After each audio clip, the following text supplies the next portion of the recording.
Bueno, comienzo, ya está la transmisión por YouTube.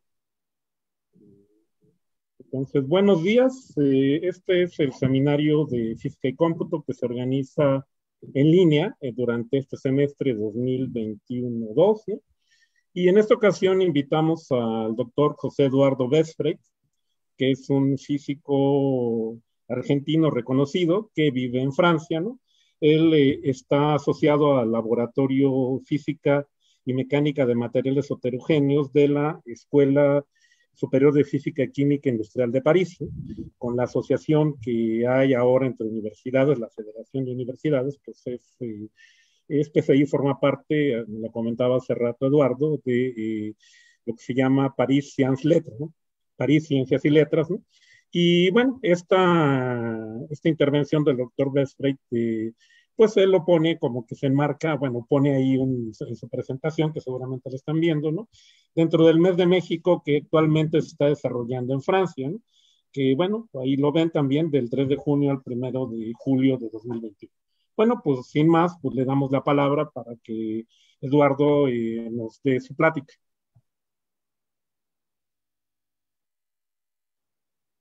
Bueno, muchísimas gracias, Gerardo. Es un placer para mí estar con los colegas mexicanos, muchos de los cuales conozco en el tema de FIOS, y reconociendo que realmente hacen aportes importantes en la comunidad de nuestros temas. Entonces, bueno, como decíamos, este es un trabajo experimental que hacemos en la École de Physique Chimie de París. Y nuestro laboratorio es un laboratorio de mecánica de fluidos, mecánica de sólidos y de física estadística, no necesariamente. Nosotros ya hace unos años venimos trabajando en el tema de la transición a la turbulencia, tanto a partir de diferentes experiencias, y últimamente, por ejemplo, en canales de Poiseuille, a detallar que es la experiencia de Couette-Poiseuille, donde combina, digamos, los típicos flujos, las transiciones en los flujos de Couette y de Poiseuille. Entonces, digamos, esta es, digamos, de alguna manera, las imágenes típicas de los dos problemas a los cuales hoy voy brevemente a hablar. Uno es la organización en estructuras longitudinales con las cuales aparece la transición a la turbulencia en flujos cisallados confinados. Esto lo subrayo porque después vamos a ver la diferencia que puede haber con otros flujos cisallados pero abiertos y no confinados. Y otras características ustedes pueden ver entonces en este film de nuestra experiencia con visualización, estas estructuras longitudinales que son tan características de estos fenómenos en transición en flujos confinados. El otro elemento característico es que existen estructuras localizadas en forma de spot, que digamos, pueden crecer y morir o crecer y invadir el resto de la estructura, y estas tienen incipientes estructuras longitudinales con defectos o discriminaciones que generan a su vez campos medios o flujos de largo alcance, que es este que está marcado. Estas dos imágenes de alguna manera van a reflejar un poco el camino que vamos a tratar de hacer para explicar esta situación. El problema de la transición a la turbulencia, por ejemplo, está claro, es uno de los más viejos problemas. Uno siempre dice, es un viejo problema, no explicado todavía. Es un poco pretencioso, hay muchas explicaciones, pero hay que reconocer que de la experiencia de 1883 de Reynolds abrió un camino muy grande, digamos, y muy abierto, digamos, para poder comprender cómo el flujo en un tubo, en el pipe de Reynolds, en la experiencia que hizo en Manchester, era sensible a fluctuaciones finitas, digamos, a perturbaciones finitas. Después mucho agua corrió por los tubos y cada vez más estamos cerca quizás de explicaciones completas, pero no suficientes. En todo caso, este es un tema que sigue muy activo en diferentes geometrías. ¿Cuáles son las geometrías más típicas donde aparece el problema de flujos cisallados de pared. Uno es el caso del tubo que me refería, donde, digamos, tubo circular y donde aparece el flujo de Poiseuille circular, donde fuertes cizallamientos en la pared. También está el caso del flujo de Poiseuille plano o canal, el flujo típico en un canal, donde aparece también el fuerte cizallamiento en la pared. O, digamos, el caso que es un poco más académico del flujo de Couette, donde aparece una cizalladura, si uno tiene dos paredes móviles opuestas, entonces producen este flujo lineal, digamos, esta es una imagen, digamos, de Bougeot, donde se ven también las estructuras. ¿Qué pasa con estos flujos, con estos tres flujos, y no son los únicos, tan característicos del problema que nos queremos ver? El problema es que si uno hace el estudio de lineal de estabilidad, muchos de ustedes son especialistas de la estabilidad hidrodinámica, saben que uno comienza muchas veces haciendo un estudio de estabilidad lineal, es decir, poner una fluctuación infinitesimal y ver si esa fluctuación va a crecer o va a explotar en el tiempo. Y ver si hay un umbral para esa fluctuación, para el número Reynolds que regula la velocidad del flujo. Entonces, si uno lo hace en el caso de Couette, en el plano de Couette, resulta que este flujo es siempre estable. El umbral es infinito. Ya Heisenberg se interesó en este problema. Lo mismo ocurre también en el caso del tubo. También es infinito, siempre es linealmente estable el flujo. En el caso de Poiseuille, el umbral es a 5.772. En el caso del flujo en una capa límite en Lasius, el umbral es 519. En el caso donde nosotros nos vamos a interesar, Couette-Poiseuille también es infinito. Sin embargo, cuando uno hace experiencias, va a observar que el flujo de Couette ya a 325 como número de Reynolds transita hacia la turbulencia, digamos, o se puede llegar a sostener. En el flujo de Poiseuille no es 5.772 como nos dice la teoría lineal, sino ya en 2050, aproximadamente un poco más abajo hoy en día, vamos a tener esta transición. Lo mismo en el caso en el caso de 2050, lo dije para Poiseuille, 950 para el canal, 350 para la capa límite 600. Quiere decir que hay una discrepancia importante entre los números observados de Reynolds, experimentales y, por decir, experimentales, y también en la simulación numérica que lo va a observar. Y el otro elemento interesante es que aunque el flujo sea linealmente estable, la forma que toma esta turbulencia, esta pérdida de estabilidad, es en estructuras localizadas, como mostré ese spot al principio, y como resultado de perturbaciones de tamaño finito. Entonces, esta es una experiencia que nosotros hemos hecho, por ejemplo, en un canal de Poiseuille. Acá podemos seguir la evolución de dos spots, de dos núcleos de turbulencia, las estructuras localizadas. Esto es una visualización, en realidad es una medida por particular image de velocimetría, pero el resultado está en niveles de gris. En el primero, Reynolds 1000, se ve que se perturba el flujo, se observan estas estructuras longitudinales, pero a medida que va caminando esta estructura murió. Sin embargo, a Reynolds más altos, por eso vamos a superar un cierto umbral, y lo que va a ocurrir es que esta estructura de spot, en vez de morir, va a invadir el resto del canal.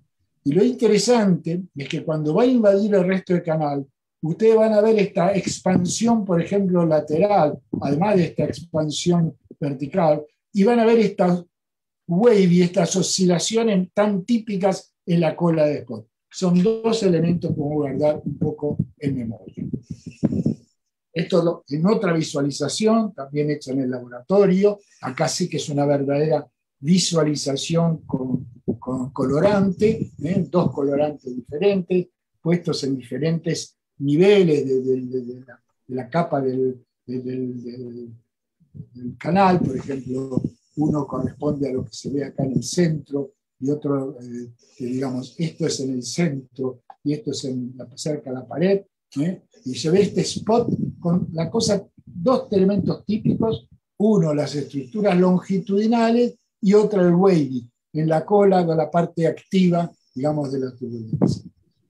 El otro elemento importante es que cuando estas estructuras, digamos, se desestabilizan y van a invadir, tienen una característica. Acá, por ejemplo, es una medida por PID, partícula de imagen, resuelta en el tiempo con a 3 componentes de la velocidad, y acá uno mide la componente, la verticidad longitudinal, ¿no? El azul cuando gira hacia un lado, y puede decir rojo cuando gira al otro. Y si uno observa estos patches, estos pedazos de turbulencia, a veces estadísticamente hay una estructura que se repite. Esto se llaman estructuras coherentes exactas, porque muchas veces corresponden a verdaderas soluciones de Navier-Stokes, pero que son estables. Y sin embargo, uno las puede recuperar en la experiencia como parte, digamos, de esta estructura que va a morir, y esto, el reconocimiento de estructuras espaciotemporales como estructuras coherentes, exactas, coherentes, estables, pero que existen y juegan un rol en la estabilización, también es un gran objetivo de investigación. Acá es bueno pararse un poquito para decir, bueno, muy bien, pero uno conoce otros flujos inestables. Por ejemplo, el más típico de esto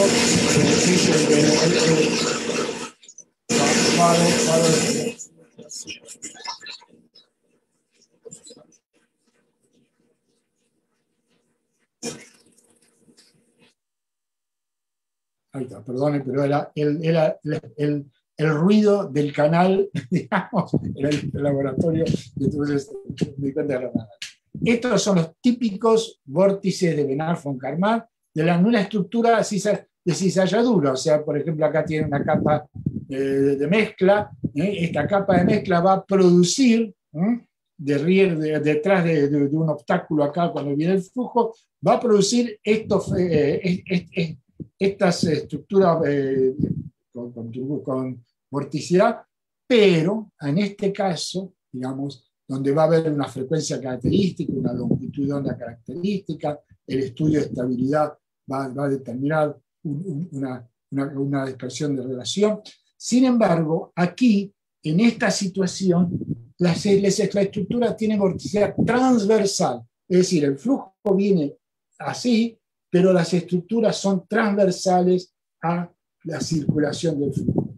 Es diferente a lo que yo estoy empezando a mostrarles a ustedes, donde en estos casos, donde también hay cizalladura, el tipo de estructura que va a aparecer es longitudinal, es decir, lo que se llama streamwise vórtices, vórtices longitudinales y no transversales como los de Benard-von Karman.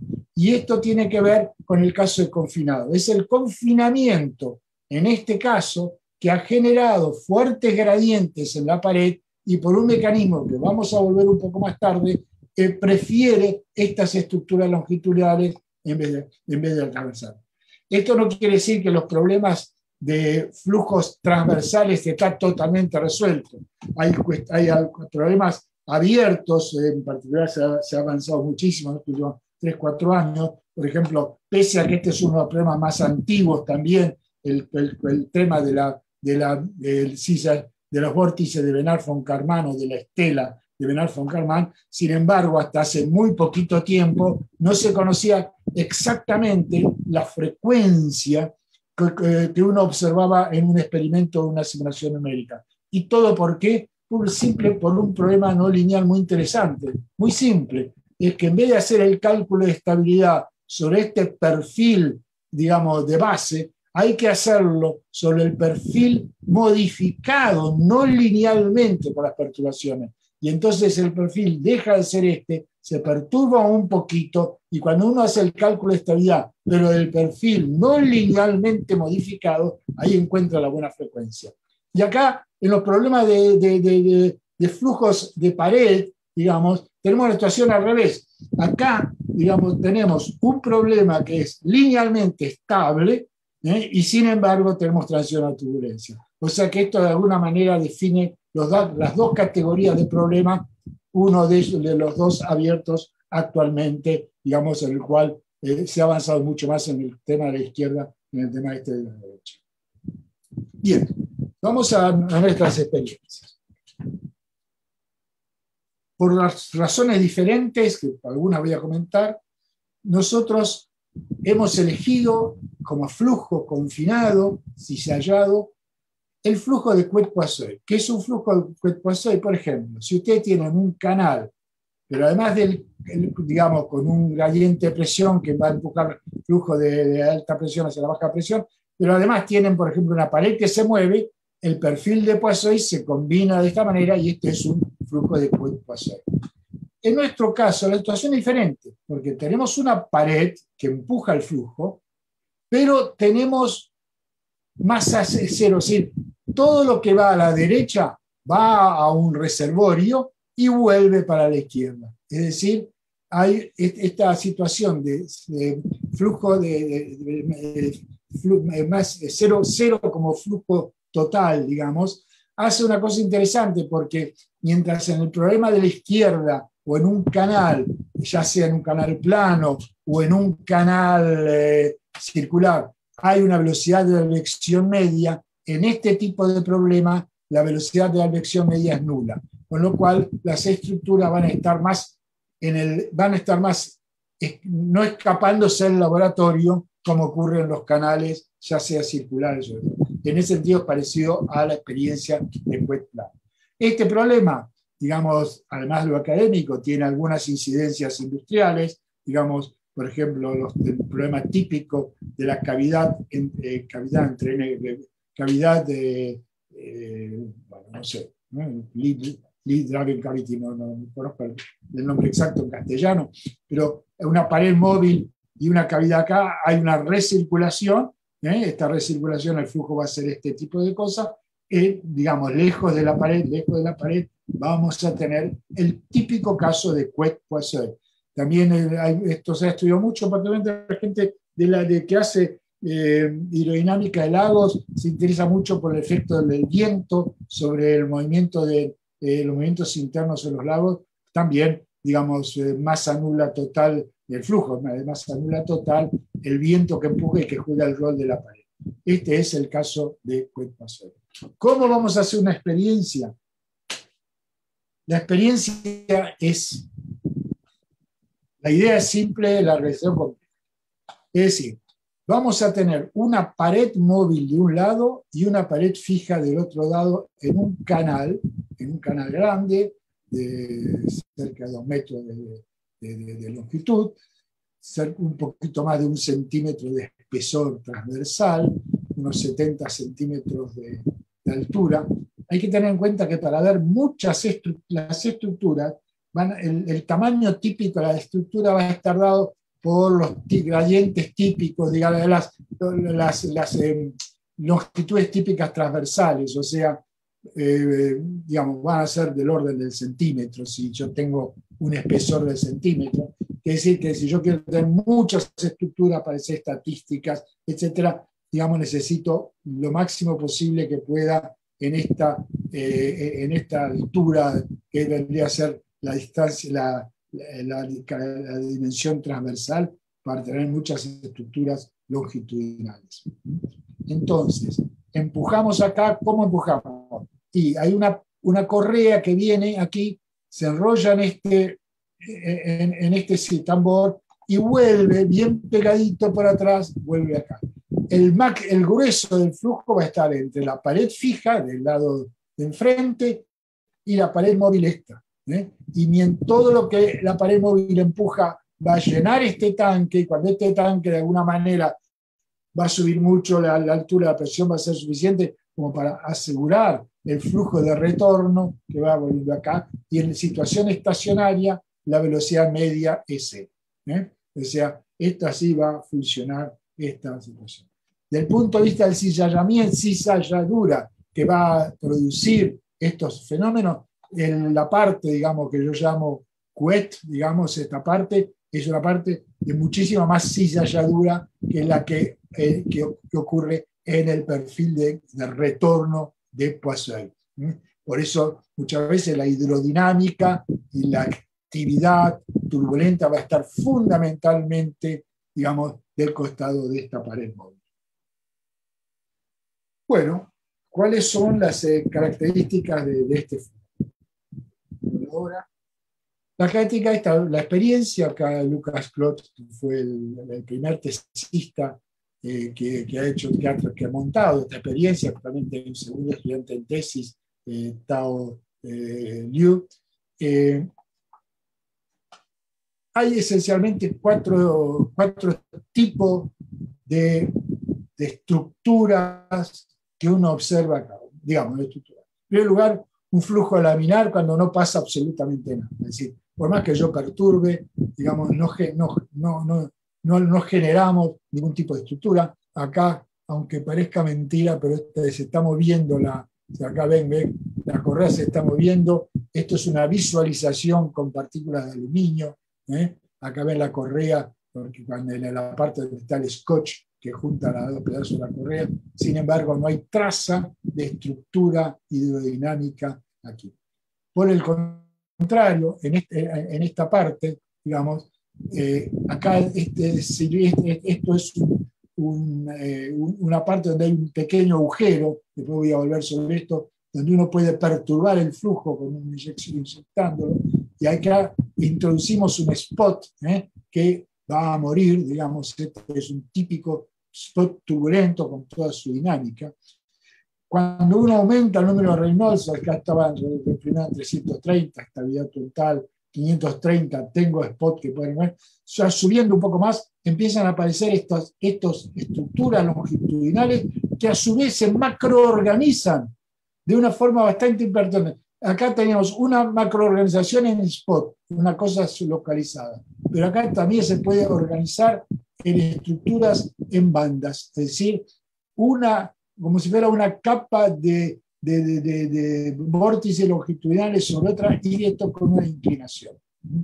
Y por último, ya a Reynolds de cerca de 1000, ¿sí? Hay una turbulencia que no desaparece, digamos así, y es la parte desarrollada de la turbulencia en esta estructura, digamos. Yo no quiero hablar de turbulencia desarrollada, sino una turbulencia de estructura, es decir, que ya no se va a calmar. Este es el flujo turbulento. ¿Qué pasa con los perfiles de velocidad? El perfil de velocidad de base es este que está aquí. Velocidad nula a la pared fija, velocidad máxima igual a la correa que empuja en este lado. Pero una vez que estas estructuras aparecen, van por mecanismos bastante sutiles, digamos, que vamos a tratar de entrar, van a modificar, digamos, lo conocen, había un mecanismo tipo de tensor de Reynolds, va a modificar el campo medio. Y entonces, en vez de seguir manteniendo este flujo de base, empieza a perturbarse el flujo de base y en función del número de Reynolds se perturba más y más, y este es un caso típico ya de una experiencia más turbulenta de la Reynolds 13000, donde este flujo laminar, ven cómo se hace, es decir, la parte, digamos, de la parte de Couette, que vendría a ser en el fondo una especie de capa límite. Ven acá, hay una pared y hay una fuerte cizalladura, incluso con más turbulencia esta cizalladura, el espesor de la capa límite es más chico, o sea, se podría decir que casi vamos a tener alrededor de la pared móvil un verdadero flujo de capa límite, y por otro lado el Poiseuille, que estaba de retorno acá, se va aplastando, y como si fuera casi una cosa constante. Si uno cambiaría de referencia, en vez de como el problema de capa límite, uno tiene un flujo importante, una velocidad importante al infinito y después a cero a la pared, acá tengo una situación de, digamos, en vez de ser la velocidad cero en la pared, tiene velocidad máxima en la pared y después casi velocidad cero afuera. ¿no? Sí, una especie de Blasius con un cambio de referencial. Este es el típico, digamos, de flujo prolongado. Entonces, a ver, vamos a ver si qué pasa con la estabilidad lineal. Digamos, lo primero que uno cuando tiene un flujo es estudiar la estabilidad lineal. Bueno, este flujo de Couette-Poiseuille, que es una variación del Poiseuille en un canal o de Couette en un plano, y digamos, vendría a ser este que está acá, por ejemplo, este verde, donde es 0, digamos, de un lado, y acá tiene la velocidad 1 de la pared. Si hacemos el cálculo, y esto es en forma genérica, es un flujo donde hay una parte lineal, que es la parte, se puede decir, Couette, y un flujo en una parte cuadrática, que es la parte Poiseuille. Si uno mira cómo van variando la estabilidad lineal, el umbral de estabilidad, cuando uno tiene solo lo cuadrático, aquí está, esto vendría a ser el sigma 2 de 0, digamos, porque no habría término lineal. El umbral lineal es 5772. Este es el caso del canal. ¿Okay?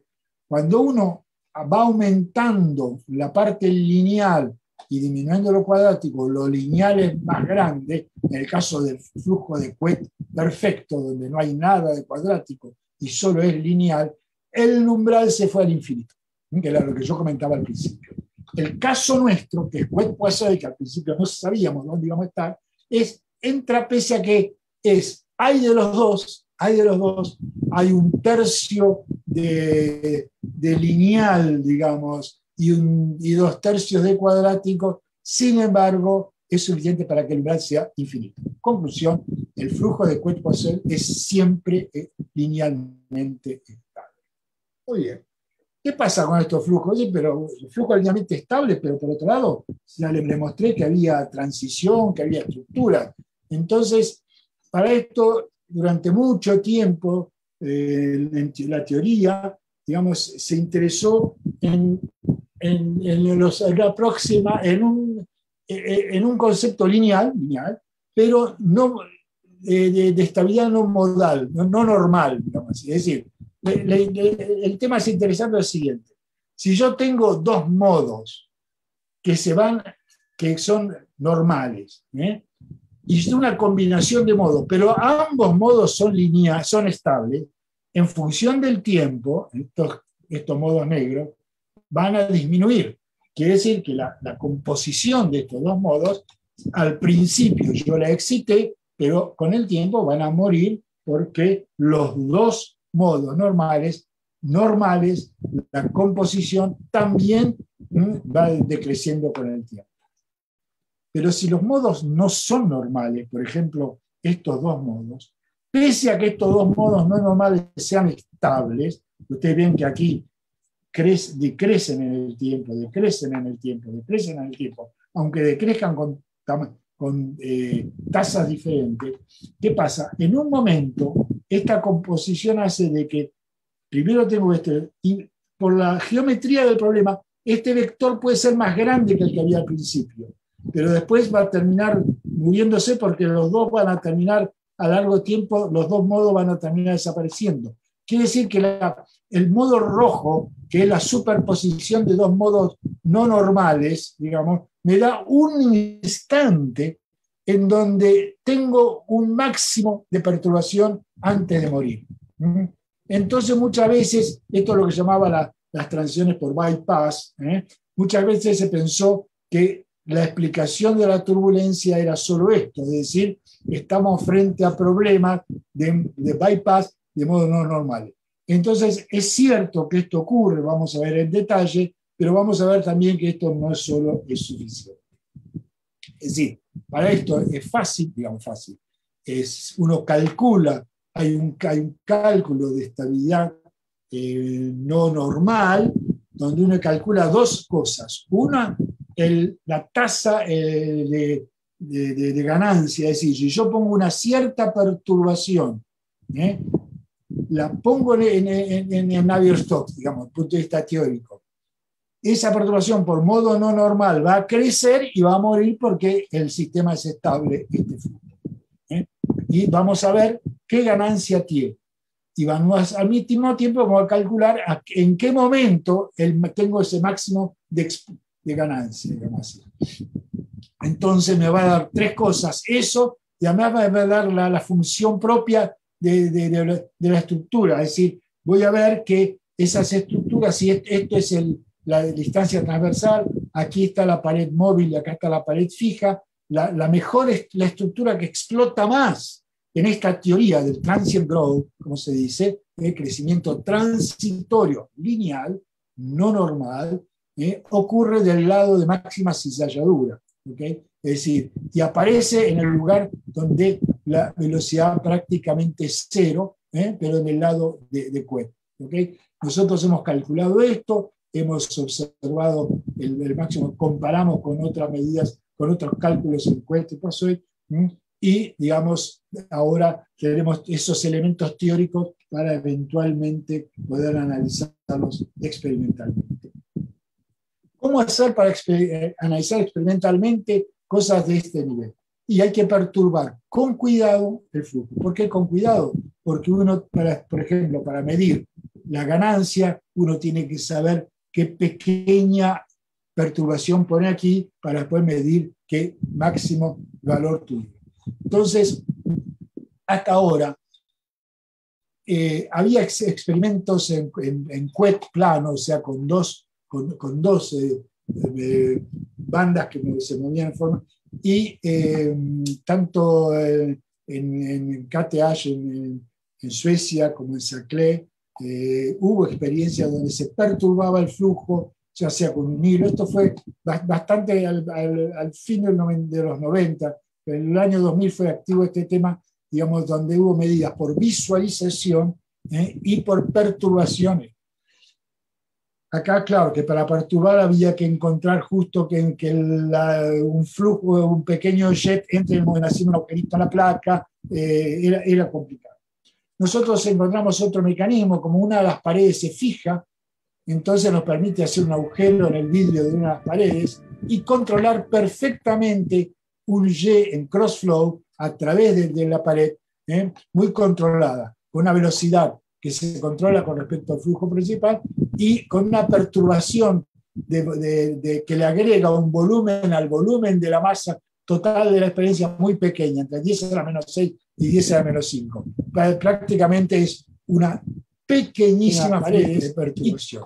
Y se mide con velocimetría de partículas, de imagen de partículas, que esta es la situación. Esta es la más pequeña de las perturbaciones que se puede hacer.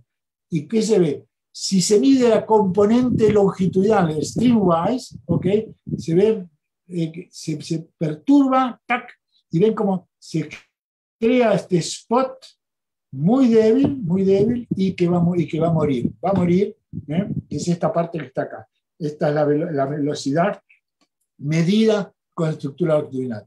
Y si uno mide la componente transversal, o sea, tiene estructuras, una es la dirección streamwise longitudinal, pero si uno mide la componente transversal, va a observar que esta componente transversal es muy pequeña. Fíjense en los órdenes de magnitud, un orden de magnitud más pequeña que la componente longitudinal. Esto es una gran característica de todos estos flujos. Y entonces, una vez que pasado un cierto tiempo de inyección, se ve que esta componente, que nosotros vamos a llamar rollo, va a morir indefectiblemente. No hay transient growth para el rollo. Sí hay transient growth transitorio para la componente longitudinal. ¿Okay? Entonces vamos a poder hacer estadística, algunas veces el pulso de ganancia crece más o crece menos, ¿okay? Y podemos comparar los valores de la teoría y tanto en la amplitud, en la ganancia como en el tiempo. ¿Y qué vemos? Vemos que cuando la perturbación es pequeña no hay problema, pero cuando la perturbación es grande, o cuando el número de Reynolds también va a ser grande, ahí nos escapamos de esa teoría del transitorio, del crecimiento transitorio lineal, el transient growth. Es decir, lo que va a ocurrir es este escenario concreto. Es decir, uno puede hacer una perturbación si es pequeña, que es la que perturbación crece y va a morir. Esta es la componente longitudinal, o a veces, como yo mostré en la primera de las videos que mostré, a veces este spot crece y va a invadir, y eso es lo que llamamos un caso de self-sustain. Entonces esto es importante para ver un poquito cómo están construidos estos spots. Esta es una medida ahí por PIB, ¿okay? Entonces uno ve un spot y hay cosas raras porque hay acá estructuras longitudinales no deformadas, hay deformación, y a veces era muy complicado poder entender esto. Entonces lo que hemos hecho es filtrar las ondas progresivas a la derecha y las ondas progresivas a la izquierda. Digamos, es muy fácil. Ustedes toman el espectro de Fourier en tratamiento de imagen, tiran la parte izquierda, digamos, dejan un cuadrante y otro cuadrante, y entonces acá solo hay ondas a la derecha. Fíjense que hay ondas a la derecha porque el scotch que va a la izquierda aquí desapareció, digamos, solo aparece lo que va a la derecha, y cuando va a la derecha se ven solamente estas estructuras grandes inclinadas que forman la caparazón del spot. Pero cuando uno ve las estructuras a la izquierda, ve está lleno de estos wavy, o zigzag, que es donde se demuestra la fuerte actividad de esto. Entonces, ¿acá qué pasa? Parte transversal, parte longitudinal, wavy. Digamos, acá estamos frente a una situación que tiene un poquito el título de left up. No sé cuál sería la forma correcta de decirlo en español. Para la próxima vez lo encontraré. ¿Qué ocurre? Supongamos que yo tengo rollos, estructuras longitudinales, en una capa límite. Por eso, confinamiento y pared. Y tengo una estructura periódica como los dedos que va en la dirección del flujo. Uno gira a la derecha, para acá, y otro gira de forma opuesta. O sea, uno gira para acá y otro gira. Estos dos que están girando en forma contrarrotativa están trayendo momento de la pared de baja velocidad hacia arriba. Entonces, si esta es la velocidad en este lugar, en definitiva, por producto de ese rollo, de ese vórtice, vamos a retardar la velocidad efectiva de la capa límite aquí. Mientras que por el contrario, esta parte donde los dos rollos están girando también juntos, pero con un sentido de rotación tal que van a traer flujo rápido hacia abajo. Entonces van a traer flujo rápido hacia abajo, va a haber una transferencia de momento que va a acelerar el flujo. Entonces este es el mecanismo de lift-up, donde vamos a tener, por un lado, que el flujo de base se modifica con perturbaciones longitudinales, que se llaman los tricks. ¿Y quién lo ha producido? ¿Quién es el autor de esto? El autor de esto son los vórtices o los rollos, los rolls. Quiere decir que cada vez que yo tenga rolls en confinamiento de pared, y ahora puedo entender al principio, voy a tener modulación de la velocidad longitudinal. Y estos son los tricks. Quiere decir, y esto es muy lento, muy débil, y esto es muy fuerte. Por eso, cuando yo mido velocidades transversales, las perturbaciones son pequeñísimas y las perturbaciones longitudinales son mucho más grandes. Esto no es un invento solo de la transición o la turbulencia. Si yo voy a una experiencia típica como Taylor-Cuet, en Taylor-Cuet, que muchos de ustedes conocen bien, incluso hay muy buenos investigadores mexicanos que han trabajado y trabajan en Taylor-Cuet, digamos, cuando tengo los anillos son también flujos longitudinales, porque son estructuras, son estos mismos rollos, pero digamos sobre un gap cilíndrico. ¿Y qué van a hacer?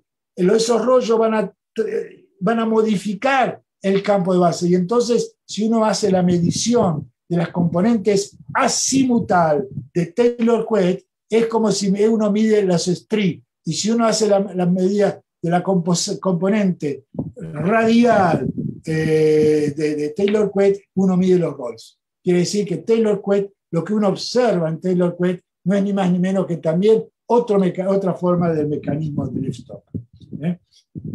Bien, entonces ahora vamos a hacer medidas, componentes más fuertes, vamos a inyectar un flujo más fuerte aquí, digamos, para perturbar, y ustedes ven cómo esto, digamos, el spot, que va a crecer, invadir, y acá la componente spanwise, o sea, el roll, ¿okay? Que es un orden de magnitud más chiquita que esta, pero que tiene también, como ahora es fuerte, digamos, esto aparece como más bien, pero además tiene otra característica. Fíjense acá estoy midiendo la componente de strike, que crece y va a trasladarse, y aquí la transversal, y acá aparece que esta distribución de velocidad es como si fuera un cuadripolo, digamos así, que me va a llamar la atención. Que para eso lo que vamos a hacer es separar lo que se llama grandes escalas y pequeñas escalas, el strict de pequeñas escalas, el casinada de rollo de pequeña escala. Vamos a ver que alrededor de un spot lo que hay son además flujos de grande escala que va, por un lado, a apretar longitudinalmente y por otro lado, digamos, va a empujar lateralmente, y eso se entiende por qué los spots van a expandirse y van a. Entonces, esto también ocurre en situaciones de bandas, eso yo lo había explicado también justo antes de la turbulencia más completa, aparece esta organización en bandas. Este es un caso, las bandas fueron observadas primero en Taylor-Cuet, esto es una simulación numérica en Cuet. En el caso de Poisson, cuando hay una disimetría, una anisotropía, las bandas tienen una sola dirección y no dos como esta. Y entonces aquí aparece nuestra medida de la banda, y acá aparece que los flujos de larga escala acompañan lateralmente la banda como si una especie de silla halladura de la banda. ¿Okay? Estos flujos de gran escala van empujando esto. Yo voy a cortar acá y solo hacer un comentario para aquellos que se interesaron o se interesan en la convección de René Benard, por ejemplo. Estos son los spots que nosotros medimos, estos son los cuadrupolos de gran escala, o sea, superpuesto a la pequeña escala hay un flujo de gran escala. Esto también se observó hace muchos años en convección de René Benard, donde si había rollos, por ejemplo, circulares, pero se deformaban, aparecía un movimiento de gran escala. Si se hace simulaciones numéricas donde hay dislocaciones, aparecen movimientos de gran escala, cuadrupolos. Alrededor de una dislocación hay cuadrupolos. Entonces, en general, en el caso de convección, cuando hay curvatura de los rollos, cuando hay compresión, variación de la longitud de onda, gradiente y dislocaciones, aparece este movimiento de gran escala. Nosotros sugerimos que también en estos problemas de transición a la turbulencia en flujos de pared laminado tenemos lo mismo, es decir, los flujos de gran escala están vinculados a los defectos de los. Ustedes cuando ven un spot aquí, se dan cuenta por la forma del spot que hay dislocaciones que no puede ser homogéneo. Bien, para terminar rápidamente, vamos a otro tipo de problema, perdón, yo me atreví a pasarlo de 1 hora, pero creo que me habías dicho 45 minutos o una. ¿Puedo llegar a 55 minutos? Sí, está bien, no hay problema. Ok. Vamos, una cosa importante para completar este panorama es ver esta relación tan particular entre rollos, estrías. Entonces, para eso hacemos experimentos que lo hemos hecho con un gran especialista de este tipo de problemas, que es Tom Bulin, que hizo muchas experiencias en el problema de el pipe, en el tubo circular. Entonces la idea es hacer un quench, un enfriamiento del sistema. Partimos del sistema turbulento, lo enfriamos a diferentes valores finales del Reynolds 300 o algo así, o sea que el sistema va a estar laminar o un poco turbulento o una banda, y entonces vamos de alguna manera con este protocolo rápidamente, muy fácil porque para bajar la velocidad es cuestión de simplemente, digamos, reducir la velocidad del motor, o sea que no hay nada térmico en el coso, es relativamente fácil. Aquí tienen, por ejemplo, una experiencia, visualización, donde empezamos en un Reynolds de 1000 y bajamos acá a un Reynolds 300. Vean qué rápidamente se laminariza el sistema. Aquí lo mismo, empezamos en el mismo Reynolds de 1000, pero digamos, para bajar a uno de 550 le cuesta, tarda más tiempo, no se limpia totalmente, no se laminariza totalmente, quedan islas bastante grandes de estructura. Aquí me acerco todavía un poquito más al Reynolds, que lo llamo así, del 680, donde prácticamente es casi imposible bajar de la turbulencia, o acá una situación turbulenta donde voy de un valor alto a otro valor que también relativamente alto y siempre es turbulento.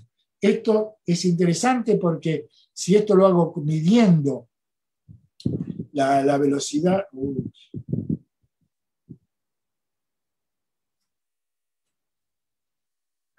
esto me hace de que... Bien, para eso voy a necesitar aclarar 2 o 3 cosas.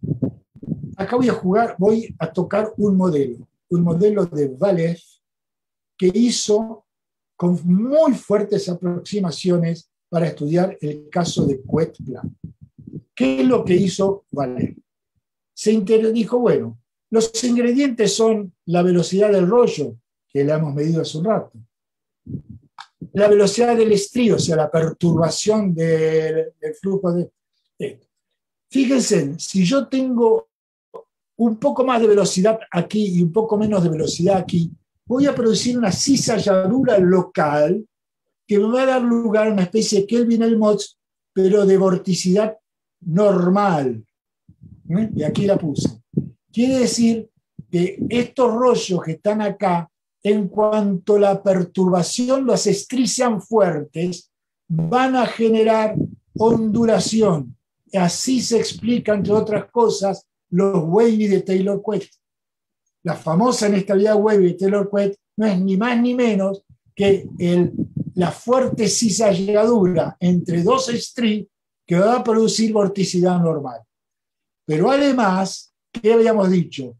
A medida que tenemos perturbaciones, el flujo medio se perturba, se deforma. Entonces, si yo con esos 4 ingredientes, que son la deformación del flujo medio, producto de que existen las perturbaciones, la amplitud del wavy, la magnitud del rollo y la magnitud de la estría, hace un sistema a 4 ecuaciones no lineales, que un poco me hacen acordar al Lorentz de la convección de Leverard.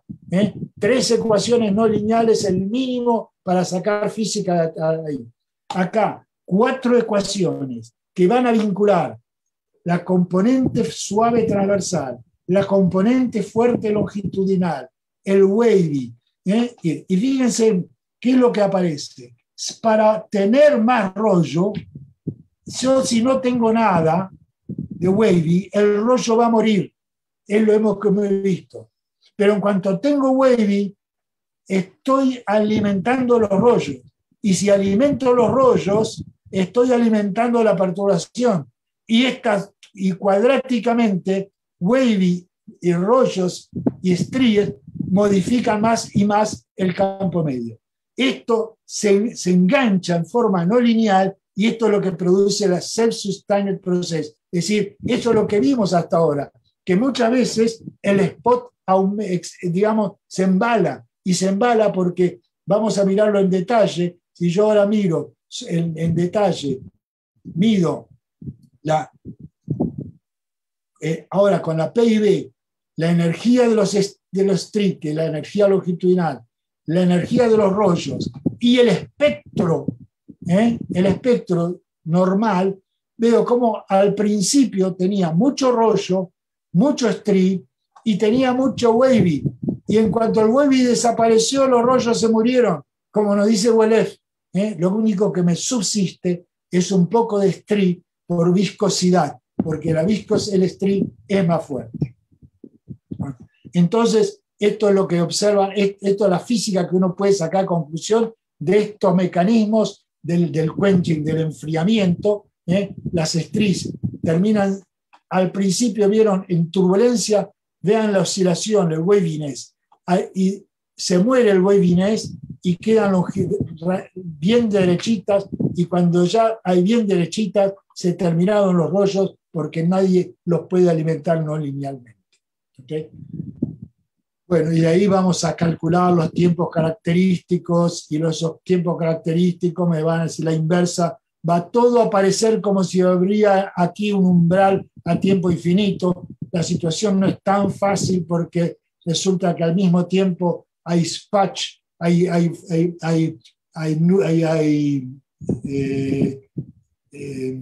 defectos y estructuras que vienen de las paredes, del cilindro que se mueve, que van a invadir. Entonces, de vez en cuando es muy difícil poder ver una muerte final total. Por eso pusimos una grilla para medir medir exactamente cuánto ruido estamos haciendo, y lo que medimos es la susceptibilidad, medir la variancia. Es decir, hacer una experiencia de quench y ver las fluctuaciones. Entonces, si hay muy poco ruido, muy poca estructura, esta varianza es ancha y grande. Y cuando hay mucho ruido, la varianza, el tema más determinista, varianza más pequeña, etc. Esto es la susceptibilidad como fenómenos críticos. Y una susceptibilidad como ocurre, digamos, en inflación de primer orden, donde la inversa del pico de susceptibilidad, digamos, me da la magnitud del efecto exterior. Esto nos permite entonces también hacer una curva de bifurcación, digamos, si cuando se muere, ver el valor medio del flujo laminar, que sería esto, cuando es turbulento es más grande, y ver que las curvas de esta bifurcación van cambiando con el nivel de ruido, y nosotros lo asimilamos a, por ejemplo, un modelo cuíntico, digamos, a la Landau, con ruido exterior, con un campo exterior. Esto es una cosa que Coiter hizo hace muchos años para entender el flambeo de cilindros tipo Coca-Cola, empujados axialmente en función de lo que llaman imperfección geométrica. Si hay poca imperfección geométrica y ustedes están acá, transitan a esta rama, pero digamos, no transitan antes de este valor. Pero si hay más ruido exterior, más campo exterior, la transición se puede hacer acá, acá o acá. Esto es lo que se llama la sensibilidad a la imperfección. Ok, lo hemos hecho también con fracción turbulenta, pero no quiero agregar nada más. Pienso que con esto pude dar una idea un poco de cuáles son nuestras preocupaciones. Podemos observar los campos de larga escala alrededor de spot y de bandas. Pudimos, desde el punto de vista experimental, porque es muy difícil, la primera vez que se hace una experiencia para medir la ganancia, porque hay que saber medir no la ganancia, sino la inicial, y esto lo hemos logrado. Hemos logrado escribir y poner bien en claro cuál es la dinámica diferente de rollos, strip, y cuál es la relación con el zigzag. Esto es lo que más nos interesa, y por supuesto haber introducido el concepto de susceptibilidad. Bueno, con esto creo que más o menos es un panorama de nuestra actividad. Bueno, muchas gracias, Eduardo. Bueno, hay una diferencia como de medio minuto entre lo que dices y lo que se transmite, entonces vamos a esperar un ratito para preguntas, ¿no? Pero bueno, yo aquí planteo algo como pregunta.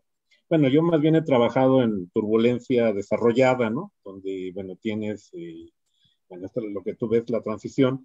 Aquí mi pregunta, mi duda es, la función de densidad de probabilidad de la velocidad no es gaussiana, supongo. por varias razones. Una no es el flujo completamente desarrollado, pero también porque está confinado.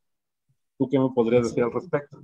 ¿Cómo es la función de densidad de probabilidad, de la velocidad? Pero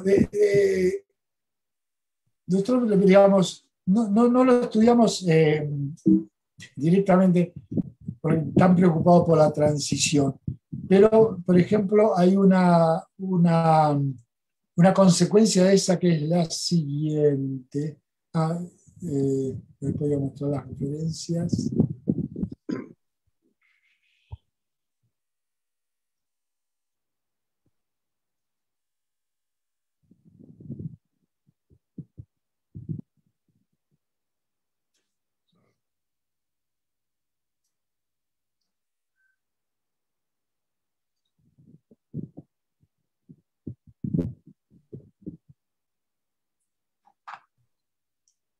A ver, acá tengo un quench, a diferentes Renault fijos.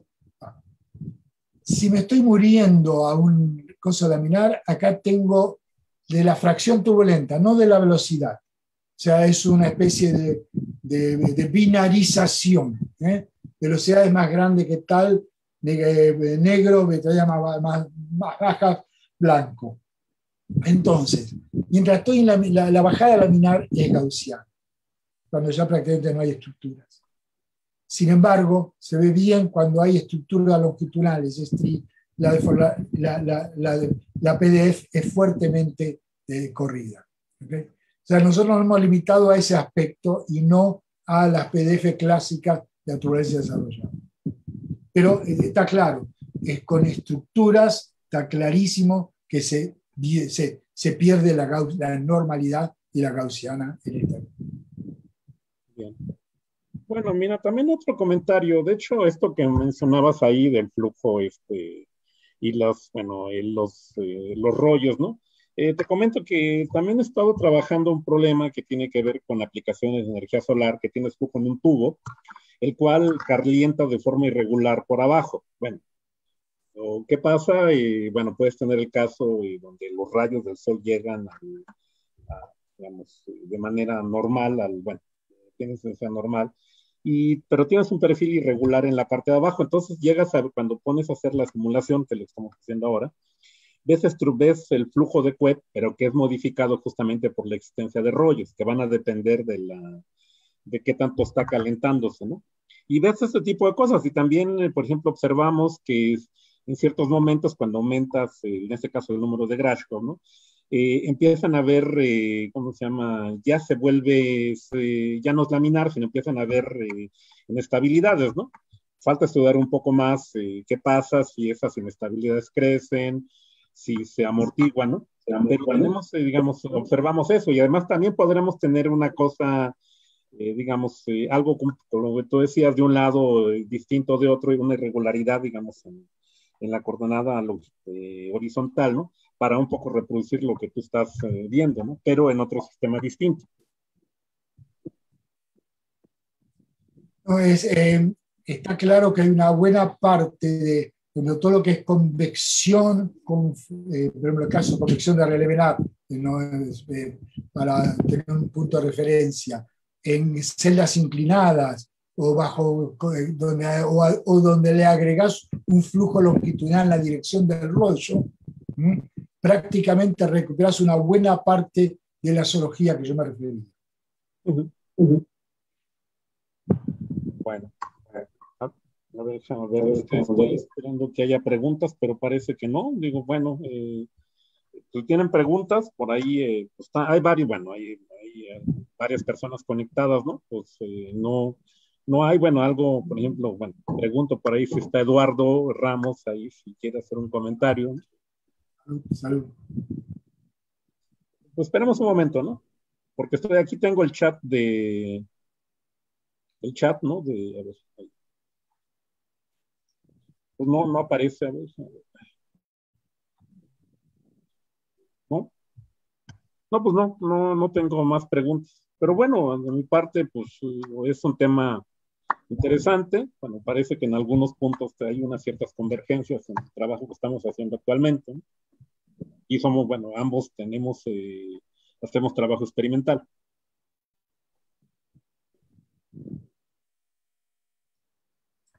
Bien.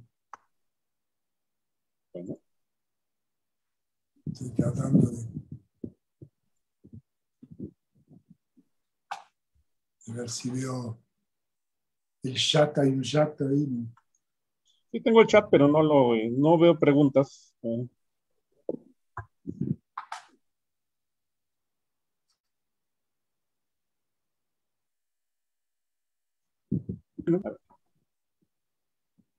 No, bueno, pues si no, pues a ver. Dice, aquí estoy. Bueno, ¿alguna pregunta? Bueno, le decía a Eduardo, dice, aquí estoy. ¿Cómo? Hola, hola. Hola. ¿Sí? Hola.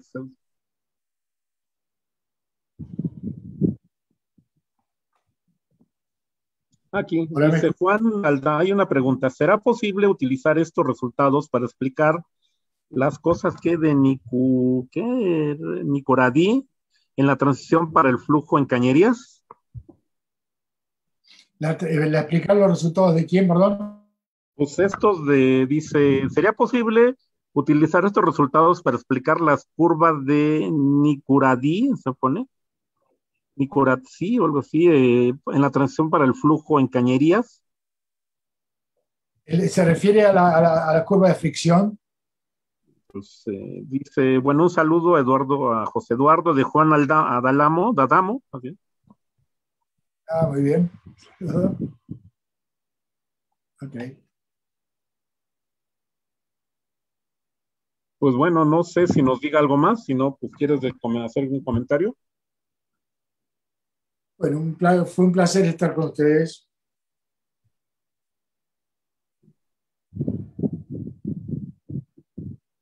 Bueno, pero la pregunta, no sé si la entendiste o, a ver, dice Nikuratse. ¿Será posible utilizar estos resultados para explicar las curvas de Nikuratse en la transición para el flujo en cañerías? En el tema de la curva de fricción, obviamente, como te explicaba antes, el cambio en la modificación del mean flow del equilibrio es la que garantiza, es la que define la fricción. O sea, la fricción está definida como eh, la, la, la capa límite efectiva que uno va a tener. Y la capa límite, ¿se acuerdan? Como yo mostré, por ejemplo, con el perfil medido en función del número de Reynolds, cuanto más fluctuaciones, perturbaciones había, el tema del QET se acercaba más a la pared y hacía más fricción. O sea que la fricción es una medida de la influencia de lo que llamé M en el modelo de Valef, es decir, la modificación del flujo medio. Por eso, entre paréntesis, nosotros ya hace unos años habíamos usado generadores de vórtices, o se usan generadores de vórtices, para inyectar en las paredes vórtices longitudinales. Y esos vórtices longitudinales modifican el M y entonces modifican la fricción. O sea, está claro que la fricción es un elemento de la influencia de la no linealidad, digamos, de modificación del flujo medio. Y por eso actualmente todos los trabajos que hay en PI, por ejemplo, hay un trabajo reciente de Off y otra gente, es tratar de perturbar el caño para laminarizar el flujo básico. O sea, de manera de evitar que quede tan pegado a la pared y aumentar la fricción. Está bien. Bueno, llegó una pregunta de Eduardo Ramos, comentaba hace rato, ¿no? Dice, ¿hay bifurcaciones cuando aumenta el número de Reynolds? Por supuesto, en algún momento van a aparecer eso está más conocido en el caso de Poiseuille, no en el caso de Poiseuille para nada. Pero en el caso del canal de Poiseuille, del canal, digamos, hay que recordar que está la famosa transición a vórtices de Kelvin-Helmholtz, digamos así, transversales a 5.772. Entonces, por más que a 2.000, a 1.400 uno se llene de stries y de vórtices longitudinales en las paredes, digamos, si uno va aumentando el número de Reynolds, va a terminar excitando también las inestabilidades transversales. Y eso es un tema bastante complicado. Lo que pasa es que hasta ahora, en general, ya sea por producto de una exagerada simulación a 2 dimensiones de los problemas. Esto es importante porque si uno hace simulaciones a 2 dimensiones, perdió totalmente la física a la cual yo me refería, que son estructuras tridimensionales, jamás observadas en una simulación bidimensional. ¿Okay? Entonces, todo el escenario de las simulaciones bidimensionales, digamos, no puede aparecer, pero digamos, superando los Reynolds, etcétera, empiezan a aparecer combinaciones con las inestabilidades de los vórtices transversales a la clásica. Bueno, pues muchas gracias. Creo que estas son las preguntas. Digo, una llegó por el chat, otra llegó por correo electrónico. Entonces, bueno, solo nos resta agradecer al doctor Eduardo Westray su participación, una plática interesante sobre un tema de actualidad, ¿no? Bueno, pues, y bueno, agradecemos también a los que estuvieron participando.